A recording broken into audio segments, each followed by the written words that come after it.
What's up, everyone? I'm Ryan from Fireside Yankees, joined by the one and only Alex Wilson. And the New York Yankees have a lot we can talk about this offseason. We've talked about the outfield a billion times, but a new player has emerged as a potential trade target for the Yankees, and that is the one and only Byron Buxton. Now, we're going to read this report verbatim and give you guys what was reported from The Athletic by Dan Hayes, MLB. He is the Twins beat writer for The Athletic. And it writes that Byron Buxton may be open to waiving his no-trade clause for certain contenders if the Twins keep selling off pieces. So there are a couple of contingency pieces here. Number one, Byron Buxton still has to waive the no-trade clause. He has not waived it. That has not become public. Number two, if the Twins keep selling off pieces, does that mean Joe Ryan? Does that mean Joe Ryan and Pablo Lopez? Does that maybe open up for a package deal? Who knows? But it seems that if the Twins keep selling pieces off and going towards, hey, we're going to lose as many games as possible, get a good draft pick, rebuild, restock, Buxton may not want to be a part of that. Whether the Yankees are on that select list of teams remains to be seen. But Alex, before we get into everything, how you feeling today, my man? Doing great. Listen, the one thing you love about the offseason is that opportunities pop up or wherever you look. We weren't talking about Byron Buxton yesterday, and suddenly today there's a glimmer of possibility that he could be on the open market. Now, there's lots to like about Byron Buxton. There's also lots to hate about Byron Buxton, mostly injury related, but he's coming off a damn good year. He played 120 games or so, and this is kind of the situation where you look at Byron Buxton and you say to yourself, oh, wow, he could be something special. Like, he could actually step up and be a perfect solution in center field. It's beautiful. That's kind of the aura of what he provides. 100th percentile sprint speed, elite slugging metrics, hit the most home runs of his career. It's awesome. This is a player that fits the Yankees like a glove. The question is, how much is it going to cost to acquire a player at 31 years old with injury concerns, but that type of upside? And, is he going to be available? I'd say the Twins aren't going to be overly competitive. I mean, they already traded a couple of big pieces. So I don't know why he already isn't considering that reality. Yeah, absolutely. And before we get into everything, we're going to break down our bullet points of what we're going to target in this video here. Now, the first question, obviously, is Byron Buxton even available? We'll discuss his fit with the Yankees, try and cook up a mock trade between the Yankees, Twins, see what kind of fits the Twins' needs and how the Yankees can make that work. And the final question, Bellinger, Tucker, or Buxton? Is it worthwhile to sacrifice a potential pursuit of one or the other, or leave yourself shorthanded on the pitching side? We're going to break down kind of the opportunity cost of acquiring Byron Buxton, whether that's worth it for the Yankees or not. Now, I think the first things we have to do here is talk about what he did in the 2025 season. He had a 136 WRC plus, registered 5 wins above replacement on Fangraphs, 35 home runs. As Alex pointed out, that is a career high for him. He stole 24 bases. That was the second highest mark of his career. Also, something that Alex mentioned, in the 100th percentile in sprint speed. He has not lost a step despite the injuries. He'll be entering his age 32 season next year. And all of it ties back into the point that he is an elite level player on a per rate basis. But will he even be available? I think that it's fair to say, Alex, that he's going to be available if the contingency is Twins continue to sell pieces off. I think Joe Ryan will get dealt. I don't see a reason for them to not at least entertain trading Pablo Lopez. And if you look at the different teams in the market, you have Ryan, who kind of attracts a more low-cost, financially high-cost prospect team. Maybe that's the Red Sox, who really want to add a starter. Maybe that's the Mets, who would like to add a starter and have to bring back guys like Alonso and Edwin Diaz. Maybe Pablo Lopez fits a team, maybe more like the Yankees, who maybe want to keep prospect costs down, but are willing to invest money in a starting pitcher.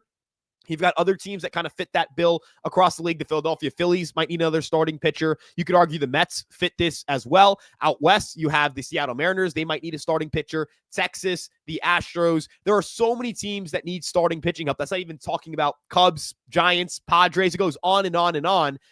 I think it'd be crazy for the Twins to not take advantage of the pitching market. Alex, do you think that the Twins will ultimately sell off enough pieces to make Byron Buxton available? Man, I think they already kind of have. You look at Joe Ryan, obviously he's still there, but you look at Yohan Duran, you look at obviously Carlos Correa, their team is not trending in the right direction. I would argue, they're trending in the opposite direction. So if I'm Byron Buxton, you're 31 years old, you want a chance to compete, you're on this contract that's very favorable in terms of AAV for the long term and his upside is legitimate, you want to win baseball games, be on a contender. The Twins aren't really the place you want to be right now, in my opinion. I'm looking at several other teams. You could throw in the Blue Jays, obviously the Yankees, and many other clubs that are positioned to win now. The Twins are kind of in no man's land. They just don't have enough talent, have enough of those young pieces, and they're not willing to spend to get better. So if you're Buxton, you're kind of at a dead end here with the Twins. I'm absolutely, if I'm the Yankees and Buxton becomes available, you have to kind of manage the situation, and say to yourself, like, what am I willing to give up? But if he waives his no trade clause, the Yankees should absolutely be involved here. I mean, this is a difference maker on multiple different facets.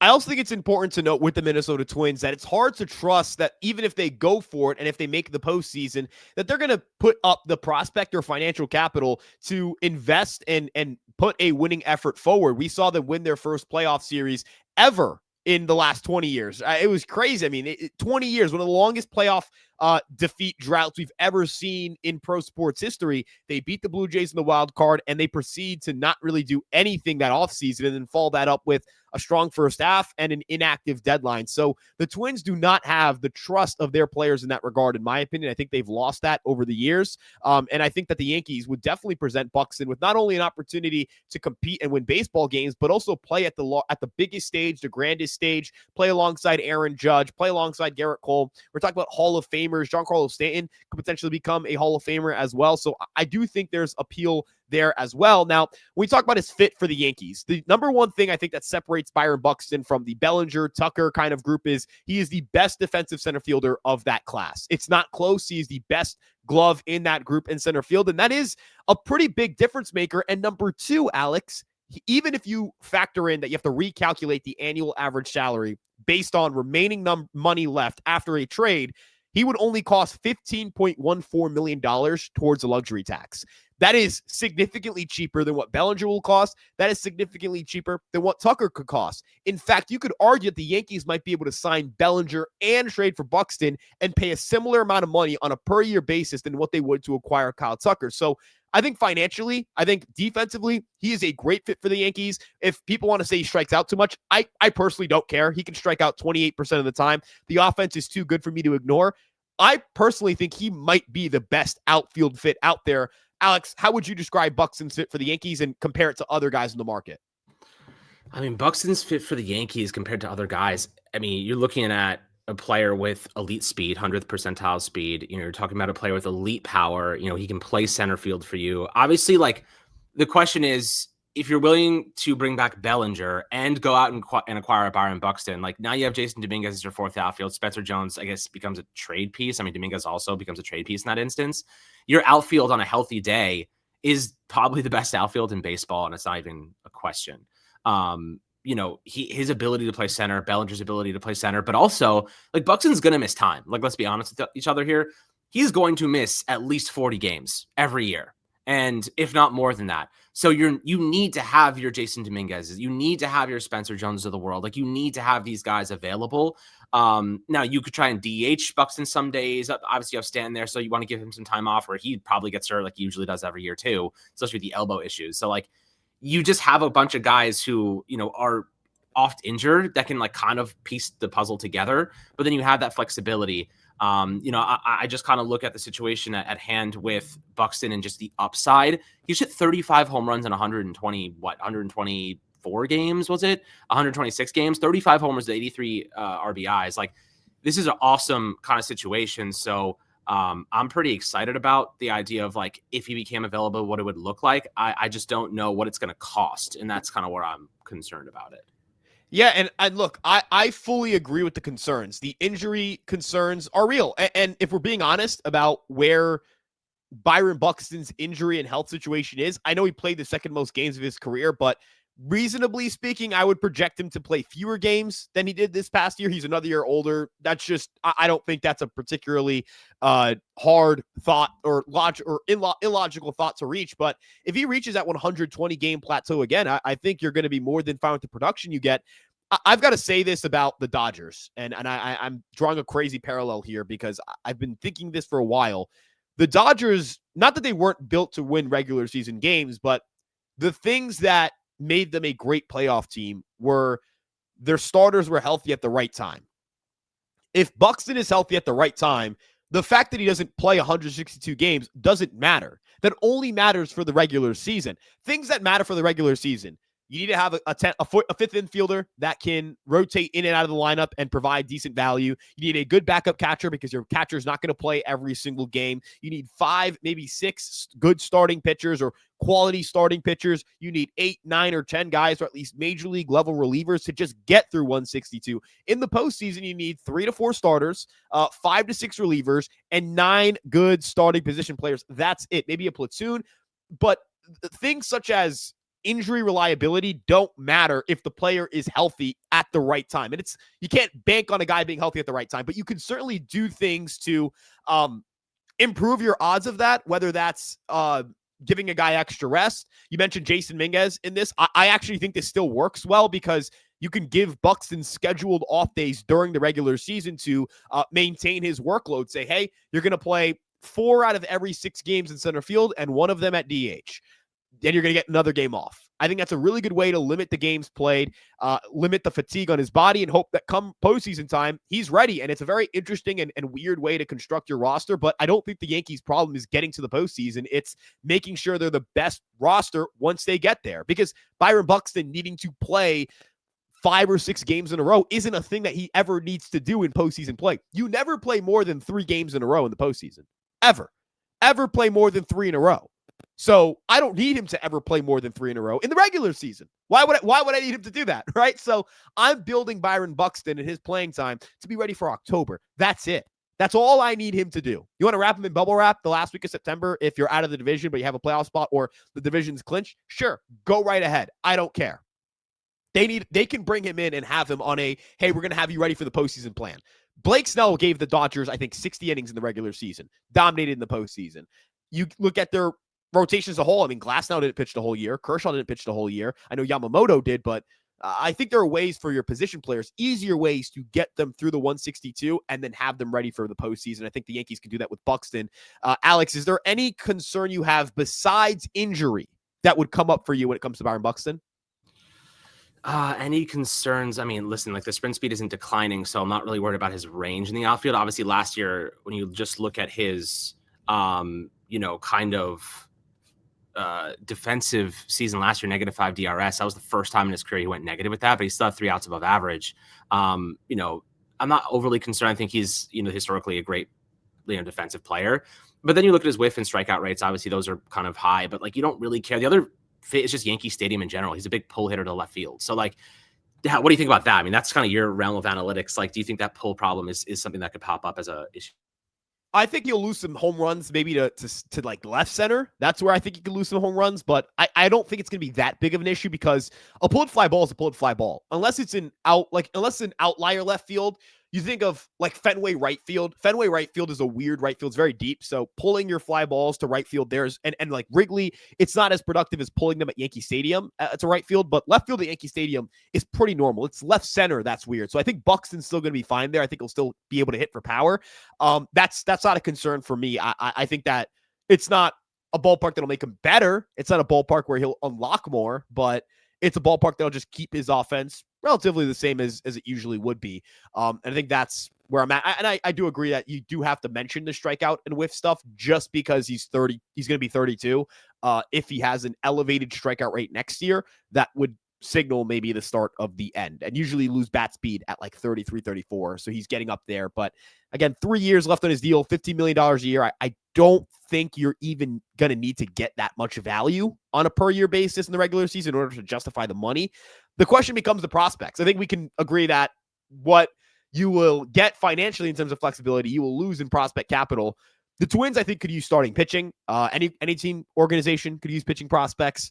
I don't think they're going to need outfielders, so I don't know if Jason and Spencer Jones are particularly intriguing to them. And maybe they need infield guys, but I think pitchers is really the focus here. And I think that lines up with what the Yankees have. They have Elmer Rodriguez Cruz, Ben Hess, Carlos LaGrange at the major league level, Will Warren, Luis Seal are trade candidates. I would leave Cam Schiller out of this just because I view him as a big league starter. Alex, if you were Brian Cashman, you're going up to general manager Derek Falvey and you're saying, hey, I want to get a deal done for Byron Buxton. What players are you bringing to the table? What chips are you bringing to Minnesota? Oh, what chips am I bringing to Minnesota? I mean, you probably start with Spencer Jones, right? I mean, probably that plus pitching. I'm just like, the Twins are going to want a lot. And even though he's 31, even though he's injury prone, like this is one of the best outfielders in baseball when healthy, and that's their selling point. And they have all the leverage because they don't have to move him, right? So, you kind of look at the situation. It's like, I don't know. You just kind of sit there and wonder what's the demand going to be. It has to start with Spencer and then probably some mid-level pitching prospects. I don't know. Does that sound realistic? No, I think mid-level pitching prospects, maybe they would want to instead headline it with a starting pitching prospect. I think the issue with Jones and the fit in Minnesota is that they have outfielders. But I guess if you're removing Buxton from the equation, you are removing an outfielder from the equation. So maybe that does fit.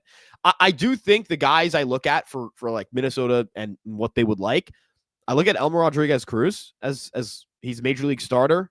Makes a good amount of sense. Maybe Will Warren. Another major league caliber starter. It depends on when the Twins want to start competing. If they want someone whose clock has not started yet, Cruz makes sense. If they want someone whose clock has started, it's Warren. Personally, I think the Yankees can get this deal done. I think they have it. They have pitching. Pitching is such a big part of this. They have major and minor league pitching. They have enough position player depth at the major and minor league level to make things kind of work as well. As you mentioned, Spencer Jones, Jason Dominguez. I think if you look at the already existing roster, if you keep one of Jones or Dominguez, there is an alley for them to play a lot of games next year. People might disagree with that. People might go, you're crazy. No, there is, even if they were to bring in Buxton and to keep Bellinger, because you'd be able to put Dominguez in either left field on occasion. You put Bellinger in center field when days that Buxton can't play. Buxton is a right-handed hitter who hits better against lefties. Dominguez is a left-handed hitter who hits better against righties. So there's some natural platooning stuff you can do on off days. Dominguez is going to get to be able to play some DH, or Buxton's going to have to play some DH if Stanton's hurt. Judge can play some DH. You can put Dominguez in right field or Bellinger in right field. There is a lot of playing time to be had. And for Jones, it's the same thing. He's a left-handed outfielder who's going to profile better against righties and lefties. He actually has the ability to play center field, so maybe a little more playing time for Jones than for Dominguez in this kind of scenario, but there's playing time for both on the table. And I think that's what makes Buxton such a good fit. And your board's still open in free agency. You want to bring in Amai, you want to bring back Bellinger, you want to bring in a reliever, you can still do all those things and not have a $350 million payroll. But I guess the question this all comes back to is factoring prospect cost, financial cost. Alex, if you were to pick between Cody Bellinger, Kyle Tucker, and Byron Buxton, you were to rank the three as fits for the Yankees, how are you ranking them based on cost, both prospect and financial? So repeat that one more time so I can get a really good... Rank them out of three. Tucker, okay. Bellinger, Buxton. Yankees needs, again, factor in financial and prospect cost, not just factoring in the player. So you have to factor in cost as well in all of this. I mean, Tucker's the top option. He's the best offensive player and still a good defender. Bellinger's number 2 and Buxton's number 3. And the reason I say that is because, like, literally, like, you're going to have to pay Buxton $15 million per season, and you're going to have to give up some really top-end prospects for him.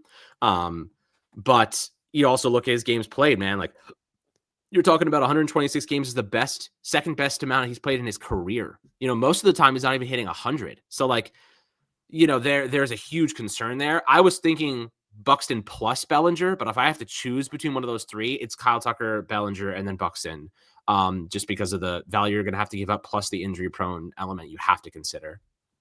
Yeah, and I think, so the way I look at things with this situation is I would not acquire Byron Buxton to preclude the acquisition of, or to prevent the acquisition of Cody Bellinger.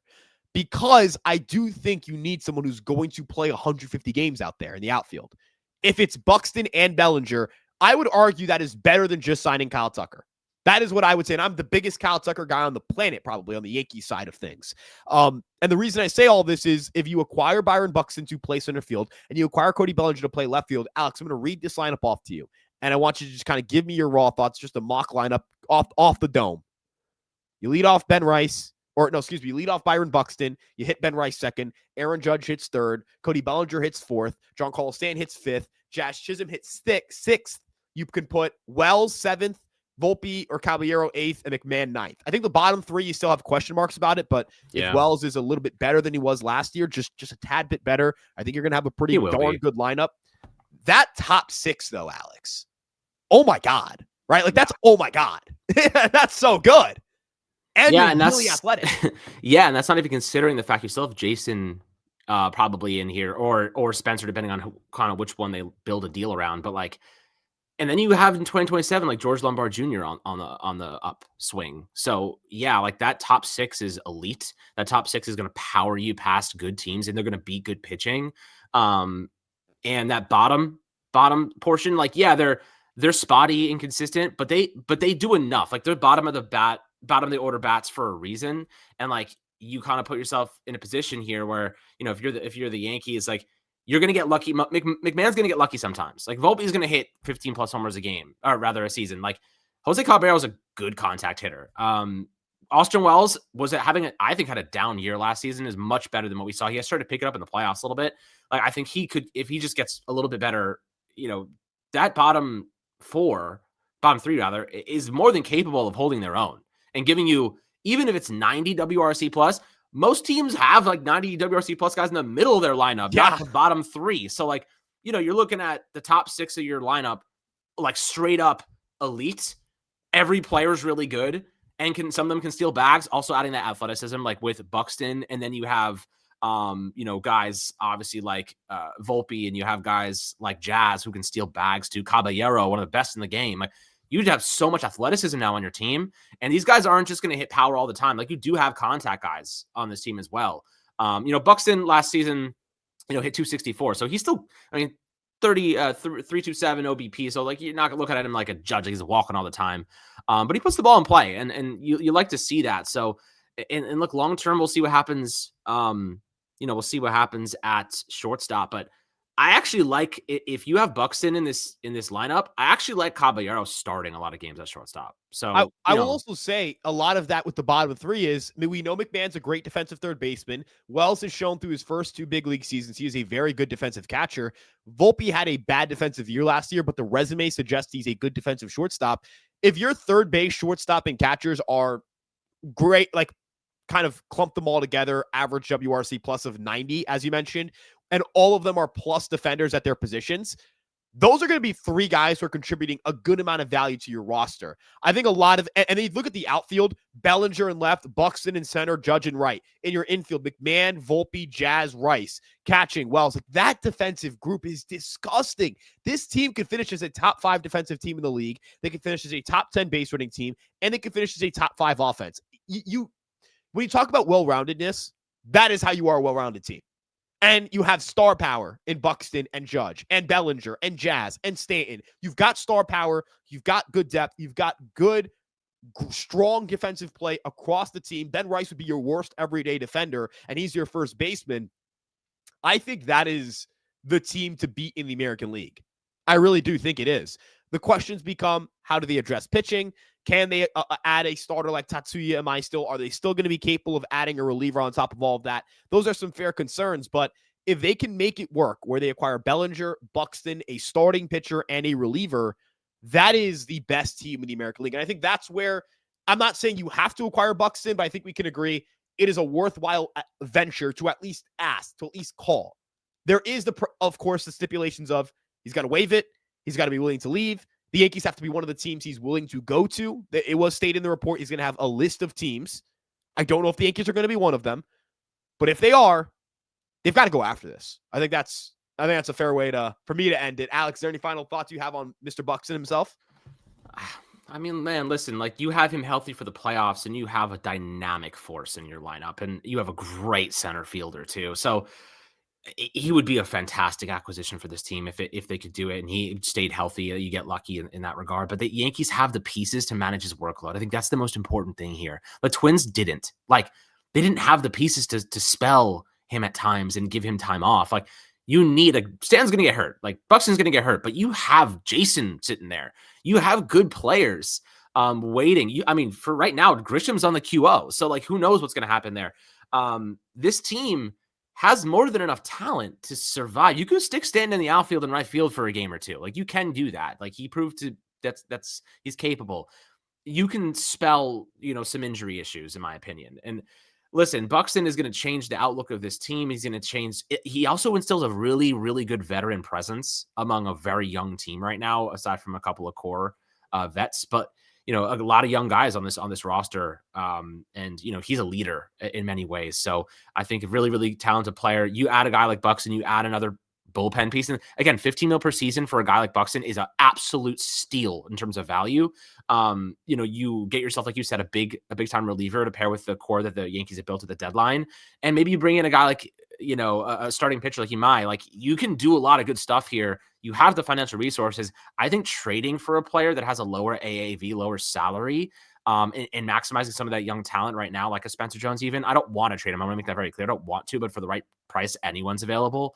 I'm willing to do stuff like that to get a player on a very cheap contract that's very, very good, and then use that other money, the extra money, to go out and sign, like bring back a Devin Williams, or go get a big name reliever, and then, go get a starting pitcher as well. So Yankees can get creative here. They have the money, they have the resources, they have the youth, talent. It's just a matter of how aggressive they want to be. And we heard from Bob Nightingale, they want to be aggressive, man. They say that every year. Sometimes they are, sometimes they're not. I think Brian Cashman may not say, we're trying to build a team every year, we're not worried about Aaron Judge's prime. He's worried about Aaron Judge's prime. Yeah. Hal Steinbrenner is absolutely saying, you better get on your damn horse, man, because this guy's about to hit the downtrend, and we don't want to be sitting on the other side of that wondering what could have happened. So I think they're going to get creative and very aggressive this offseason for sure. I realized I said this was going to be the last thing I said, and I want to first off applaud. I think that's a great sentiment, and those are great points being made. And I want to add, the Toronto Blue Jays are going to be hungry. The Toronto Blue Jays are going to make very valiant attempts to acquire top-end players on the market. The Boston Red Sox are going to go out there and try to acquire a playoff starter, a guy who's a number 2, a middle-of-the-order bat, and improve their bullpen as well. The Dodgers, they're already interested in Devin Williams. They're looking at the top of the reliever market. They're going to address the very few holes they have on their roster. If the New York Yankees believe that they're going to get by and that they're going to make the World Series by acquiring Bellinger, a decent starter, and a reliever, they're delusional. You owe it to the fan base. You owe it to the city. And quite honestly, the league's caught up to you. The Blue Jays, we look at the Blue Jays and Yankees rosters as they currently exist right now. The Blue Jays are a really good offseason away from being the best team in the American League once again. And I'll let you know right now, very hard at the deadline, very hard to acquire exactly what you're looking for. The Dodgers set that outright. And I'd rather listen to the Dodgers and what they believe in philosophy-wise than any other organization in baseball. The Dodgers speak, fans should listen, because they know exactly what they're doing when it comes to team building and roster building for World Series championships. It speaks in their shelves, in the banners they're raising, 3 in the last 6 years. The Yankees don't even have 3 titles in the last 20 years. So I look at the Yankees, and I look at anyone who is listening to this on the Yankees and say, acquire stars. You got to go after stars. If it's Bellinger and Buxton, you get a starter, you get a reliever, you might be the best team in the American League. That's not a guarantee. You might be. You just get Bellinger and like a decent starter and a reliever, and you think that's okay?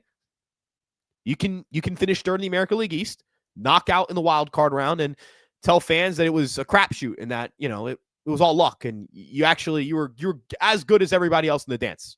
You can tell yourself that. I don't think that's the way they've operated the last 2 winters, to clarify. I think they've done a lot over the last 2 winters, and that's why they've put together some pretty good rosters. But before that, that's what they were doing. It was, we're going to do just enough to be good, not enough to be great. One of the best things they ever did as a franchise, one of the best moves in the Judge era, was acquiring Juan Soto, and they didn't even keep the guy. And that's one of the best things they have ever done. One of the best trades of the Cashman era. Go for stars. Go for stars. Odds of you trading someone who's as good as Byron Buxton is pretty low. Odds of you finding someone as good as Kyle Tucker in your farm system, very low. Odds of you developing a starter as good as Tatsuya Imai, that's not even a knock on the Yankees. It's just very low. These things are very low. Go out and make a splash. Buxton's one of those guys who could be a splash for you. And as you mentioned, it's doing right by Aaron Judge. It's doing right by the Judge era, which, as things stand right now, if it ended today, would be a failure. And that's why it should make you more motivated to acquire stars. But we'll end things there. Byron Buxton is someone who could be available. We'll see if he ends up being traded or not this winter. We'll keep you guys updated on what's going on with the Yankees and what their offseason moves could look like. All that and more right here on Fireside Yankees. It's your one-stop shop for for Yankees content, whether it's prospect stuff, rumors, in-season content, breakdowns, free agent profiles, all of that and more right here. You can follow us on Instagram, TikTok, Twitter, Facebook, and of course this YouTube page, all under the handle at Fireside Yankees. You can check out empiresportsmedia.com for written coverage on all of your favorite New York sports teams. Brian Dable just got fired. We have articles about that coming out left and right. Who's going to be their next head coach? You got to check out empiresportsmedia.com and Fireside Giants for that. Knicks, they're red hot. They are whooping everybody right now. We got articles on that as well. And of course, your New York Yankees articles and all of them and more. So we appreciate your continued support. We'll see you guys in the next one, and peace out.